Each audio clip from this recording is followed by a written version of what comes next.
Am I the a-hole for telling my sister she doesn't get to ask me to hate my dad for her? So, my parents divorced when I was 3. My mom was cheating on my dad, and my sister, who was 18 months younger, turned out not to be his. My dad knew she was cheating and he left her just after my sister was born, which is when he found out. He had to fight for a DNA test, and then he had to fight to not be her father. We both know about it. Our mom was never shy about saying it. My sister has always been jealous that I have a dad and she doesn't, and I always understood. But around 5 years ago, she started saying I should hate my dad because he abandoned her and didn't step up when she had no other family but our mom and me, and he left her out when all she wanted was to feel included. I told her my dad was an amazing dad to me, and I could never hate him. Ever since, we have had a pretty horrible relationship, that is volatile enough that I moved mostly with my dad. So, I only see her and my mom occasionally now, but she is still pissed and wants me to cut out my dad for not wanting her. Since I turned 18 in November, I haven't seen them at all, and she has started saying I'm siding with an abusive piece of crap, a horrible person and father, who would leave a child worse off because the chick he was with banged another guy to make the baby. She said as my dad, he should have loved her through me, and that I owe it to her to stand up for that. I told her again that I won't hate my dad for her when he has been a good dad to me. She called me names. I told her to learn how to accept things, and go after mom for her bio father if she wants to find out, and maybe blame her, since she's the one who cheated and created the whole mess. Am I the a-hole? I feel bad because I know this has hurt my sister her whole life. Now for the top comments. Not the a-hole, why doesn't she hate your mom? At the end of the day, it was not your dad who created this whole situation. She doesn't hate her mom because her mom is the only one she has. OP, you're not the a-hole, but be gentle with your sister, and advocate for her with your mom to get therapy. Not the a-hole. Your sister has a mom problem, not a dad or sister problem. The problem is, she's only got the mom, so she's putting her on a pedestal because of her needs in all likelihood. Sets you up for a miserable future too, sadly. Sister needs counseling. Not the a-hole. You're right, your sister needs to be mad at your mother. Your father was well within his rights to not want to raise another man's baby. It sucks that your mother has warped your sister's thinking to such a degree, but why should you hate a man that been nothing but good to you? Your sister needs professional help to move past this. It's an unhealthy obsession she has. Imagine being so jealous of someone, that if you can't have it, they can't have it either. This is sick, and mom is 100% to blame. Not the a-hole. Now for the next story. Am I the a-hole for telling my parents they only have one daughter and she is 6 feet in the ground? This all started when I was 12 years old and my younger sister was 10. Let's call her Abby. Well, Abby started to get sick and no one in the family knew what was going on. I started to be dropped off at my grandparents' as they went to different doctors. I'm not going to go into her illness, but when the doctors figured it out, it was bad. So, a lot of time was devoted to my sister. When I was 14 it got worse, and I started to be left at my grandparents' for longer amounts of time. It started with just staying the weekend, and then maybe the whole week. I would bring it up, and they told me that they have to focus on Abby. Soon I was staying there for months. By the time I was 16, I was basically living there full time.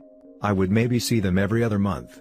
If I texted them about the whole thing, the same response was always sent: we need to focus on Abby right now. I'm 19 now and Abby has passed away from her illness. Her funeral was 2 weeks ago, and I attended through FaceTime. I got a call today from my parents, and they wanted to meet up and be a family again. I told them that they abandoned one child for another. I am not their child anymore. That they only have one daughter, and she is 6 feet under the ground now. I soon hung up. I've been getting texts calling me an ass, and that I should understand that they needed to focus on Abby and to suck it up basically. So am I the a-hole? Not the a-hole. Was it harsh? Yes. Was it deserved? Also, yes. While I can sympathize with dealing with a terminally ill child, they still had another child that needed their love and attention too. A child that was losing her little sister, probably scared, and lonely, and then freaking abandoned for 7 years. Yes, Abby needed them. But you did too, and they failed you miserably. And they failed Abby too, who might have enjoyed a relationship with her sister in the few years she did have to live. And they failed Abby too, who might have enjoyed a relationship with her sister in the few years she did have to live. This is what I keep coming back to. It's unconscionably cruel to keep two siblings from spending time with each other, while one is dying. Not the a-hole. As a parent who had a terminally ill child, I made sure that my other kids still knew that I loved them, and even organized people to sit with my child in hospital while I spent quality time with my other kids. It's hard being a parent knowing that your child is going to die, but you don't ever push away your other kids. I'm so sorry that you were abandoned by your parents, and I'm sending you huge hugs and love right now. You have every right to be angry at them, and don't let anyone else tell you otherwise, as none of them were in your shoes. Take time to grieve for your sister and your lost relationship, and most importantly, please be kind to yourself. You do matter. This is good advice. Hugs to you, OP. I'm sorry for all you have lost. Not the a-hole. While having a seriously ill child is challenging and will often take priority, it doesn't give your parents license to simply send their other child away and stop parenting them. They abandoned you, and now that your sister has passed away, they want to rug sweep their behavior and play happy family. It's completely understandable that you do not want to have a relationship with them. Therapy may be beneficial for you to process losing your entire immediate family. They need to respect your boundaries. Sorry for your loss and good luck. They're treating her like a book they left on the nightstand. Now, 7 years later, they want to pick it up and go, alright, where did I leave off? You can't do that with people. The next story is titled, Am I the a-hole for breaking a child's heart for money? Sorry, it's my first time posting because I'm really desperate and need advice. Also, English isn't my first language, so sorry about that too. I'm 23 female, babysitting since 2 years ago for a single mom. She paid me fair for this, and for 1.5 years, I was babysitting 2 times a week for her child, 5, and in the last half year, it was 3 times a week. The father of the girl was never in the picture, and she had multiple babysitters since she was very little. Because her mother works every day like 10 hours or more, she works in a very stressful, but very well-paying job in the finance world. She doesn't see her much. She had like 3 babysitters before me, and now it was only me and another one. At first, she didn't like me, and always cried about everything and threw tantrums.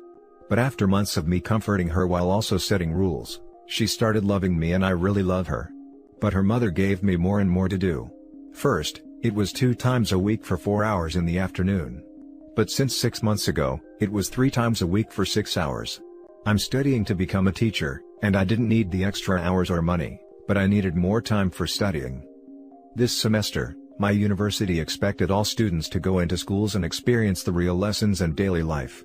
My school was very happy with me helping out a few times, and they offered me a job. Whenever a teacher would be ill, which happens nearly every day because it's a big school, I could get a call, and they would ask me if I wanted to take the lesson, but I could also say no.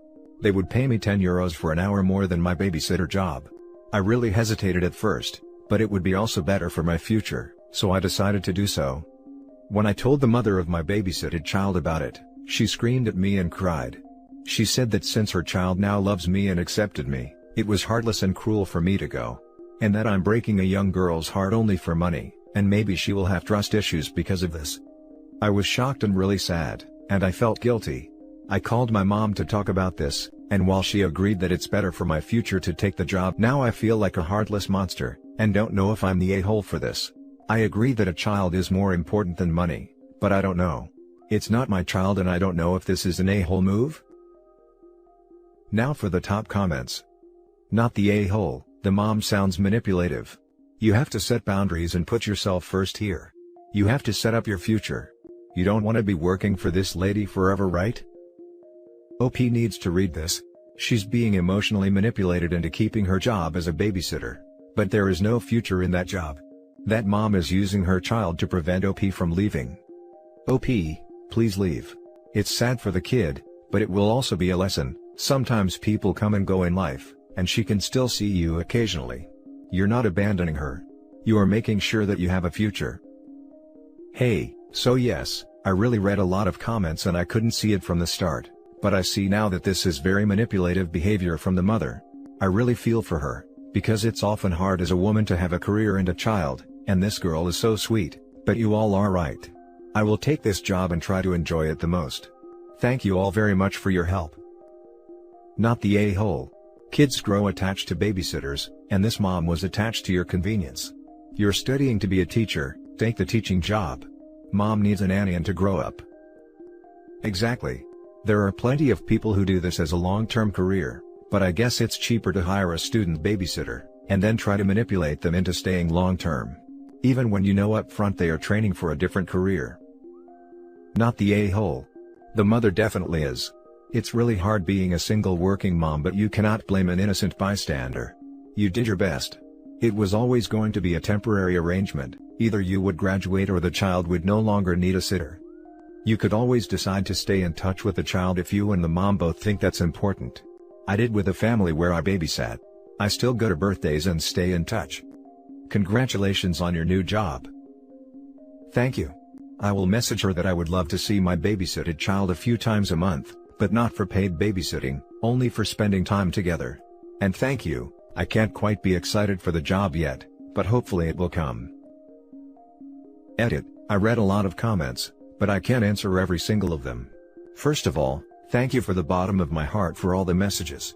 It's very kind of you and I feel not so guilty anymore. So, I will take this school job. Due to COVID, the mom works from home and I wrote her some good nanny and babysitter agency. I will babysit for the next 4 weeks, if it's necessary due to mom being at home, and will slowly talk and adjust the girl to me not being around anymore. I will not work for them past this 4 weeks, but I said that occasionally, like 2 or 3 times in a half year, or something like that, I could visit them both, when they are home together. I asked my mother why she isn't supportive of me, and she said that's because she can empathize with the mother, due to the fact she was a single mother as well, but I didn't have any babysitter though. But she said she was sorry and will try to be supportive. Thank you everyone. And now for the last story. Am I the a-hole for not letting my son's former fiancée see him? I have a deceased son named Adam and he passed away 2 months ago. He was only 21 years old and was suffering from a chronic heart condition. He introduced me to his then girlfriend when he was 19, and told me they were expecting a baby and wanted to get engaged. I supported them with all I could, although I still helped with medical expenses. He was working a job /studying /paying bills. He was exhausted but excited to be a dad, and he loved his son more than himself.